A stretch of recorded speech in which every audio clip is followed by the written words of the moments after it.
दोस्तों, कैसे हैं आप लोग। उम्मीद करता हूं कि इस कोरोना पेंडेमिक में आप लोग अपने घर में स्वस्थ और अपने फैमिली के साथ सुरक्षित होंगे। बस दोस्तों, थोड़े दिन की बात है, जिस तरह से कोरोना का ग्राफ गिरता जा रहा है, ये एक उम्मीद का किरण है। थोड़े दिन सावधानी बरतने की ज़रूरत है, जिससे कि हम इसको और ग्राफ को नीचे ले जाएं और देश के इकोनॉमी अगर दुकान वगैरह खुलेगी, देश की इकोनॉमी फिर अपने पटरी पे आ जाएगी। तो चलिए, मैं कहानी सुनाता हूँ। एक कहानी सुनाने से पहले मैं अक्सर एक अपील करता हूँ कि आप मेरे चैनल को सब्सक्राइब करें, लाइक करें, अपने दोस्तों के साथ शेयर करें, कमेंट करें। बाकी आपके ऊपर है। तो चलिए, स्टोरी शुरू करते हैं। उसका सार ये है कि कई बातों में मुझे लगता है कि जब आप जवाब किसी चीज़ का नहीं जानते हैं तो बिना जाने नहीं बोलना चाहिए। लेकिन हमारी एक बीमारी है या आदत बोल लीजिए कि हम बिना जाने, हमें लगता है कि हम सब कुछ जानते हैं और बोलना शुरू कर देते हैं। ये जो हमारी आदत है, हमारे दुखों का कारण भी हो सकता है, हमें परेशानियों में भी डाल सकता है। और इन आदतों की वजह से हम कई परेशानियों में उलझ भी सकते हैं। लेकिन जब हम परेशानियों में उलझ जाते हैं, जब किसी कठिनाई में पड़ जाते हैं अपनी आदतों की वजह से, तब हमें आभास होता है कि अरे यार, हमें ये नहीं बोलना चाहिए। लेकिन एक कहावत है ना, कब क्या हो जब चिड़िया चुग गई खेत। उससे तो कोई फ़ायदा होगा नहीं, चिड़िया तो चुग गई खेत। अब ज्ञान हो के भी क्या फ़ायदा है। कई बार हम इतनी बड़ी कठिनाइयों में जकड़ जाते हैं कि उससे निकलना बहुत मुश्किल हो जाता है और हमारे जान पे बनाती है। तो ये कहानी एक राजा की है। उसके घर में एक लड़का, या बोल सकते हैं राजकुमार, पैदा होता है।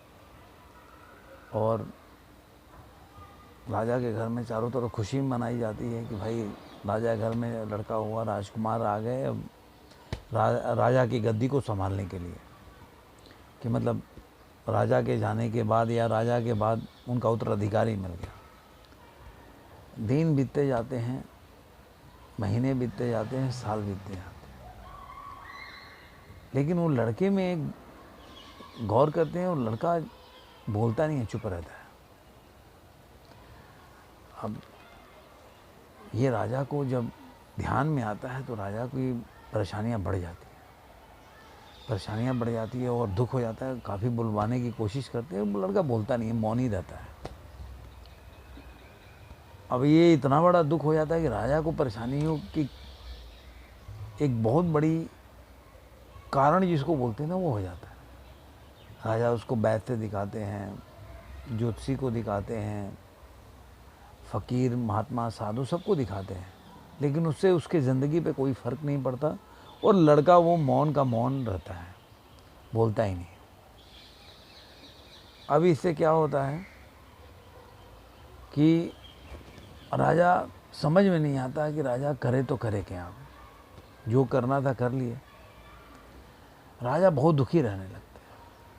इस दरमियान क्या होता है कि जो राज्य का सेनापति होते हैं, वो अंगरक्षक जो होते हैं,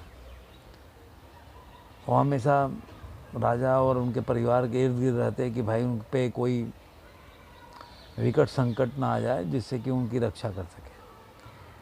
तो राजकुमार एक दिन गार्डन में, बगीचा में टहल रहा होता है, खेल रहा होता है। तो एक कौवा क्या करता है ना, काँव काँव करने लगता है। जैसे उसके पास जब राजकुमार पहुंचता है तो काँव काँव जोर जोर से करने लगता है।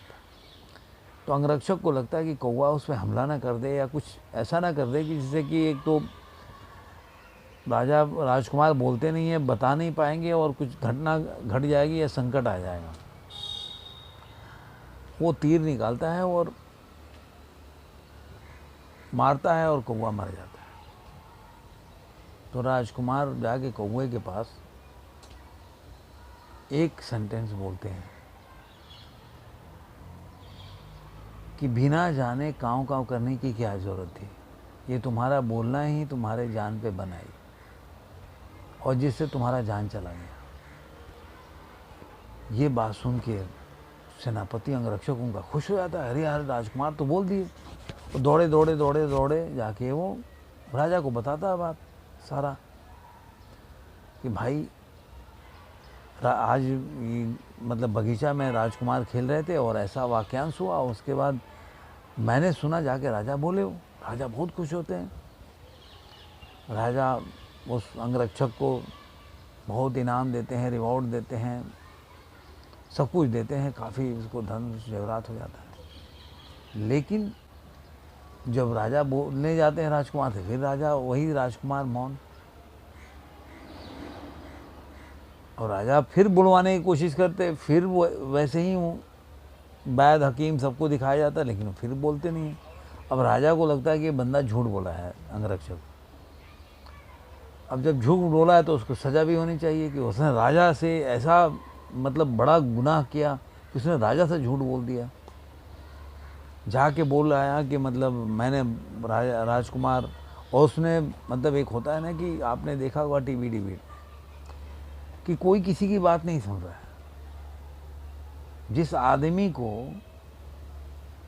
कितने ऐसे डिबेट में बंदे आते जो पढ़े लिखे नहीं होते, जिस विषय पे उनको नॉलेज नहीं है उस पर इतना ज्ञान देंगे कि लगेगा इनसे पढ़ा लिखा कोई कितना। तो एक ही आदमी को मैंने पॉलिटिकल साइंस का ज्ञाता भी देखा है डिबेट में, टीवी डिबेट में। किसी को सबसे बड़ा अर्थशास्त्री भी बन जाते हो, उनसे बड़ा अर्थ का ज्ञान ही नहीं होता। पता चला हिस्ट्री के प्रोफेसर है, वो अर्थशास्त्र से उनसे बड़ा ज्ञान नहीं है। कई बार वो एकदम डिफेंस के बारे में इतना नॉलेज बताते जैसे लगता है कि मतलब वो मतलब वही आर्मी के सारे एक एक टैंक हथियार के बारे में इतना वो नॉलेज रखते हैं। लेकिन बोलना है, क्योंकि हमें किसी के पीछे नहीं रहना है। हमारी आदत है कि हम बोलने में किसी के पीछे नहीं रहना चाहते। वो बोलेगा अरे यार ये बात हुई है, उस पर आप कुछ बोले नहीं, मतलब आप कुछ जानते ही नहीं। मतलब हमारे देश में या हमारे जगह पे, पृथ्वी पे ना बोलना अज्ञानता का कारण माना जाता है। लेकिन जितने भी आप जाएंगे ज्ञानी आपको मिलेंगे जो पहले का महापुरुष, बहुत कम बोलते थे। अभी आपको जिसको सत्य के ज्ञान हो गया उससे पूछेंगे कि भाई आपको क्या ज्ञान हुआ, तो वो जब तक अनुभव नहीं करेंगे आप बोल ही नहीं सकते। जब तक आपको उस बात की अनुभूति, एक लिख कर जानना, किसी चीज़ को आपने लिखा, आपने पढ़ लिया, एक चीज़ उसके भावार्थ को समझना, दोनों बड़ा अलग अलग विषय है।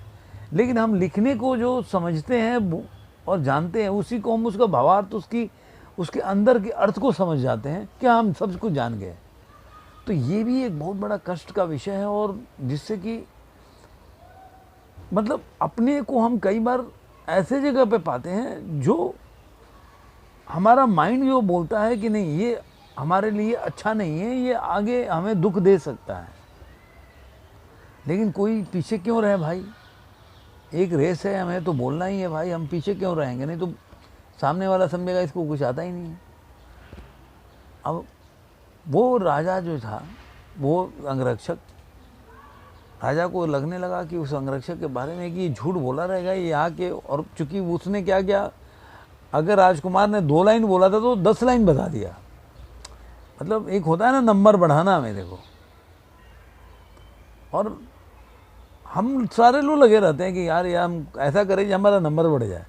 ये काम करेंगे, हम 2 काम बताते हैं कि मैंने 2 काम करके आया है। और कई बार आपने देखा होगा कि पता चला आपने झूठ बोल के 2 काम बताया और जांच हुआ पता चला आपने एक ही काम किया, तो उससे ज़्यादा आप मुसीबत में पड़ जाते हैं। अब राजा को ऐसा लगने लगा कि अरे भाई ये झूठ बोल रहा है। उसको बुलाया गया, बोला कि भाई मेरे पास तो राजा, मैंने तो राजकुमार को बोलते नहीं देखा, तुमने झूठ बोला है। वो बोलता रहा, नहीं साहब ऐसा बोले तो ऐसा बोले तो ऐसा बोले। बोले अब इसको फांसी की सज़ा दे दो। अब तो एकदम अंगरक्षक जो था एकदम, उनका बॉडीगार्ड एकदम घबरा गया, एकदम रोने लगा। नहीं राजा साहब, मैंने तो सुना है अपनी कान से, आप बात कितना भी रोया पीटा, लेकिन राजा को कोई फ़र्क नहीं पड़ा, क्योंकि उन्होंने सुना नहीं, उनके पास सबूत नहीं था। वो भागा भागा, बोला जे भाई कोई रास्ता नहीं है, राजकुमार के पैरों पे गिर गया कि भाई आप ही बता सकते हैं कि आप बोलते हैं कि नहीं बोलते, नहीं तो मेरा जान चला जाएगा और मेरी बीवी बच्चे रोड पे आ जाएंगे। राजकुमार ने बोला, इसीलिए बोलते हैं कि आदमी को उतना ही बोलना चाहिए जितनी ज़रूरत हो। एक लाइन बोलते हैं, आपको 10 लाइन बोलने की क्या ज़रूरत है। इसीलिए आपको आपका ज़्यादा बोलना कई बार आपको मुसीबत में डाल देता है। जिस चीज़ का ज्ञान नहीं होता है आप उसमें भी ज़्यादा बोल जाते हैं। जितना ज्ञान है उतना बोलो, कोई मना नहीं कर रहा है, लेकिन आप जितना नहीं जानते उससे ज़्यादा आप बोल जाते हैं, तो वो आपके लिए मुसीबत पैदा कर देता है। तो आप उतना ही बोलिए जितना आपको ज्ञान हो। जिस विषय पे आपको ज्ञान नहीं है वहाँ मौन रहना भी एक ज्ञान ही है कि हम नहीं जानते। कम से कम आप इतना तो जानते हैं कि इस विषय के बारे में मेरे को ज्ञान नहीं है, तो ये भी ज्ञान है कि आप उस ज्ञान को जानते कि आप क्या अज्ञानता हो उसके बारे में। ये बात राजा ने चुपके से सुन लिया। राजा को भी बोध हुआ कि अरे यार, मैं तो गलत ही मार रहा था।